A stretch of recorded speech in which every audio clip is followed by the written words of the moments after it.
ठीक है, हमारी बात हो गई है। इंशाल्लाह आइंदा ये नानी वाला। अस्सलाम वालेकुम दोस्तों, मैं हूं शाहिद हुसैन। उम्मीद करता हूं आप सब खैरियत से होंगे। मेरा यूट्यूब चैनल देख रहे हैं और इस वीडियो में बात करेंगे रजब भट्ट की। सिंध हाई कोर्ट में जमानत से मुताल्लिक रजब भट्ट कुछ दिन पहले जमानत के सिलसिले में सिंध हाई कोर्ट में पेश हुए थे, लेकिन उस पर वीडियो नहीं बना सके और टीवी चैनल्स पर भी यकीनन जब वो हमने नहीं रिपोर्ट किया तो कहीं चली ही नहीं है खबर। लेकिन केस के अंदर क्या कुछ हुआ, तफ्तीशी अफसर क्यों तब्दील किए गए और रजब भट्ट क्यों लड़खड़ा रहे थे, उसकी एक बात की उन्होंने तस्दीक की है, उस हवाले से भी आपके सामने रखेंगे। और रिकॉर्ड गुम हुआ है, रिकॉर्ड गुम कैसे हुआ, जो कि रजब भट्ट के ऊपर जो इल्ज़ामात है उसकी डिटेल्स भी आपके सामने रखेंगे। सबसे पहले हम बात करते हैं जस्टिस सिंध हाई कोर्ट में सिंगल बेंच जो है, उन्होंने केस की समाअत की और समाअत के दौरान रजब भट्ट पेश हुए। मियां अली इशफाक साहब शायद मसरूफियत की वजह से वो पेश नहीं हो सके, लेकिन उनके एसोसिएट पेश हुए। मुद्दई मुकदमा चूँकि रियाज सुरंगी एडवोकेट साहब है, उनको नोटिस किए गए थे और उसके बाद प्रोसिक्यूशन को नोटिस किए गए थे, क्योंकि ट्रायल कोर्ट के फैसले के खिलाफ रजब भट्ट ने सिंध हाई कोर्ट में जमानत हासिल करने के लिए दरख्वास्त दायर की थी, जिसमें इब्तदाई समाअत के बाद उनको अदालत ने पुलिस को गिरफ्तार करने से रोक दिया था। उस सिलसिले में जब समाअत हुई अदालत में तो रजब भट्ट पेश हुए और देखा गया कि वो लड़खड़ा कर अदालत में आए और आते जाते दोनों जगह पर देखा गया। वीडियोज़ में भी आपने देखा भी हो और इसी तरह आप देख भी रहे होंगे।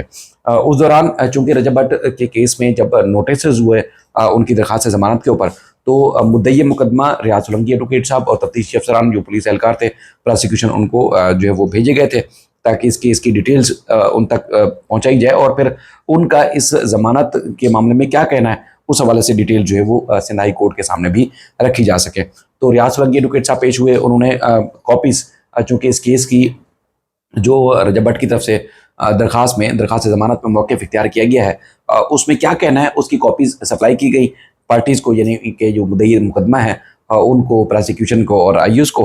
और उसके बाद रजब भट्ट की जो अबूरी ज़मानत थी, यानी कि जो उनको गिरफ्तार करने से अदालत ने रोका था, उसमें तौसीह हो गई है। 9 जून तक अब वो अबूरी ज़मानत पर हैं, यानी कि उनको 9 जून तक पुलिस गिरफ्तार नहीं कर सकती। यानी कि आप कह सकते हैं कि गिरफ्तारी से फिल वक्त वो बच गए, क्योंकि ट्रायल कोर्ट ने उनकी ज़मानत खारिज कर दी थी पेश ना होने की वजह से। और जो उनकी कंडोनेशन की दरख्वास्त है, यानी कि हादरी से अससना दिए जाए, वो अदालत ने दरख्वास्त मुस्तरद कर दी थी। लेकिन इस दौरान जो है वो देखने में आया कि जब वो अदालत पेशी पर आए तो पेशी के दौरान वो लड़खड़ा रहे थे। यानी कि जब वो अनेक्सी बिल्डिंग में जब उनका केस समाअत के लिए मुकर्रर हुआ, कुछ दोस्त भी उनके साथ थे और कुछ वकला हज़रात भी साथ थे, तो देखने में आया कि वो जब सीढ़ी से ऊपर जा रहे हैं या नीचे उतर रहे हैं या फिर वॉक करके गाड़ी की तरफ जा रहे हैं या कोर्ट रूम के अंदर गए, तो वो हर जगह लड़खड़ा रहे थे और वाज़ेह नज़र आ रहा था कि उनके जो है वो कहीं ना कहीं चोट लगी हुई है। तो बहरहाल सवाल भी किया गया तो उन्होंने इस बात की तस्दीक की कि हाँ उनको चोट लगी है, जिसकी वजह से वो लड़खड़ा के चल रहे हैं।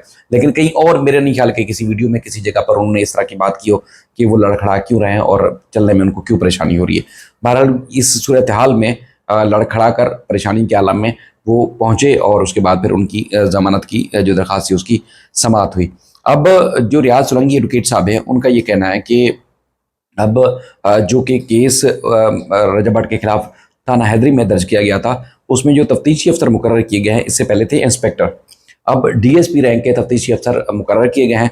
अब जो रजब भट्ट के खिलाफ केस का चालान पेश होना है या मजीद जो भी कार्रवाई होनी है, एविडेंस कलेक्ट होने हैं, अब डीएसपी रैंक का जो एक तफ्तीशी अफसर होगा वो इस केस की पैरवी करेगा।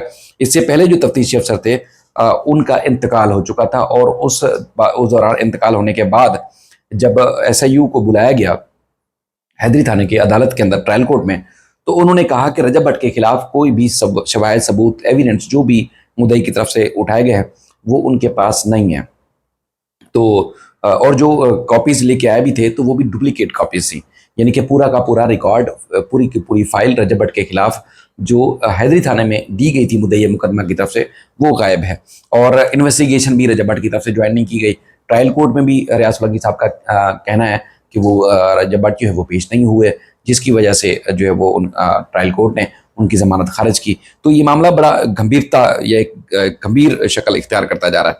अब मामला ये है कि जो ट्रायल कोर्ट है, रियाज सोलंकी साहब का कहना है कि वहाँ ये पेश हो नहीं रहे, सिंध हाई कोर्ट में ज़मानत के लिए पेश हो रहे हैं ताकि इनको गिरफ्तार ना कर लिया जाए, लेकिन जो ट्रायल है वो चल नहीं पा रहा। अब पुलिस का कहना है कि शवाहिद उनके पास है नहीं, रियाज सोलंकी साहब का कहना है कि वो तो जो इस्लामी एक पॉइंट ऑफ व्यू से जिस तरह उनका कहना है कि जो बेहुरमती की गई, उनके तो शवाहिद उनके पास पहले भी थे, वो एविडेंस उन्होंने जो पहले तफ्तीशी अफसर थे जिनका इंतकाल हो चुका है उनको जो है वो फराहम किए गए थे। लेकिन अब वो अचानक तफ्तीशी अफसर के इंतकाल के बाद सारे के सारे वो शवाहिद जो थे, एविडेंसेस थे, वो सारे गायब कर दिए गए। अब रियाज सोलंकी का कहना है कि मैं दोबारा से वो शवाहिद दूंगा, इसके अलावा कुछ और भी एलिगेशंस हैं वो भी मैं चाहता हूं कि रिकॉर्ड का हिस्सा बनाया जाए ताकि रजब भट्ट को सजा हो सके और कोई और जो है वो इस मामले में कोई जो है वो इस तरह का कोई क्राइम ना करे। जिस तरह ये व्लॉगिंग होती है, इस तरह के उनके ऊपर इस तरह के इल्जामात हैं। यानी कि एक जो नमाज की बेहरुमती का था वो तो था ही था, लेकिन अब उनका कहना है कि जो आयत कुरान है उनकी भी बेहरुमती मुबैना तौर पर की है, जिसके ऊपर वो चाहते हैं कि ये भी जो इल्ज़ाम है या एलिगेशन है उनके ऊपर, रजब भट्ट के ऊपर, ये भी शामिल किया जाए ताकि जो पहले से ज़ेर तफ्तीश केस है उस केस को मज़ीद मजबूत किया जाए और इनको सज़ा दिलवाई जाए। और वो बाज़िद है, बल्कि वो पुर उम्मीद है कि रजब भट्ट को इस मामले में सज़ा होगी। दूसरी तरफ ट्रायल कोर्ट में चूँकि केस जो है वो केस का चालान पेश हुआ नहीं है और जो अदालत में पेशी के दौरान जो कुछ हुआ था यानी कि वकला और यूट्यूबर्स के दरमियान, तो रजब भट्ट के वकील ने दरख्वास्त दायर की थी सिंध हाई कोर्ट में कि चूँकि सूरत हाल काफ़ी गंभीर हो गई थी सिटी कोर्ट में पेशी के दौरान, तो ये केस यहाँ से ट्रांसफ़र कर दिया जाए।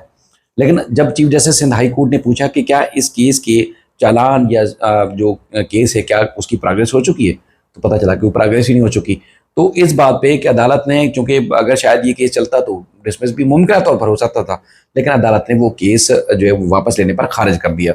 अब ये है कि उसी ट्रायल कोर्ट में जो पहले जहाँ केस ये समात है डिस्ट्रिक्ट सेंट्रल की अदालत में, सिटी कोर्ट में, वो ये केस वहाँ तो चलता रहेगा, लेकिन वहाँ के जो जज साहब हैं, मुअज़्ज़ज़ जज साहब हैं, उन्होंने रजब भट्ट की जो अबूरी ज़मानत की मामले की कार्रवाई चल रही थी, ट्रायल चल रहा था, उसमें उन्होंने अबूरी ज़मानत की दरख्वास्त जो थी या अबूरी ज़मानत जो थी वो खारिज की। मैं इस वजह से कि रजब भट्ट की तरफ से कंडोमिनेशन की दरख्वास्त आई थी कि वो उस दिन पेश नहीं हो सकते, उनकी तबीयत नासाज है, तो लिहाजा जो है वो उनको हाज़िरी से इस्तिस्ना दिया जाए।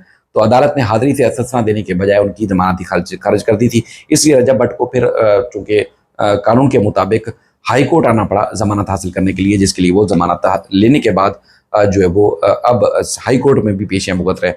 यानी कि ट्रायल कोर्ट में ट्रायल का सामना कर रहे हैं सिटी कोर्ट में, और हाई कोर्ट में जो है वो केस चला रहे हैं ताकि उनको गिरफ्तार ना कर लिया जाए। तो अब चूँकि रियाज सोलंकी का कहना है, जो कि मुद्दई मुकदमा है, कि पुराने और नए एविडेंस मिलाकर पुलिस के हवाले किए जाएंगे ताकि रजब भट्ट के खिलाफ चालान पेश किया जाए और केस को आगे बढ़ाया जाए, और ज़मानत भी उनका ये कहना है कि सिंध हाई कोर्ट से खारिज करके उनको रजब भट्ट को जेल भेजा जाए और ट्रायल चलाने के बाद इनको सज़ा भी दी जाए।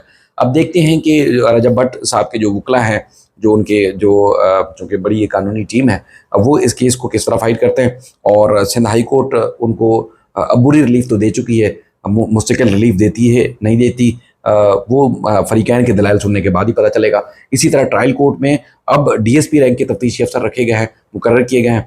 अब वो तफ्तीशी अफसर केस का चालान कब पेश करते हैं, तो ये सारी डिटेल्स जो है वो खुल के सामने आएगी।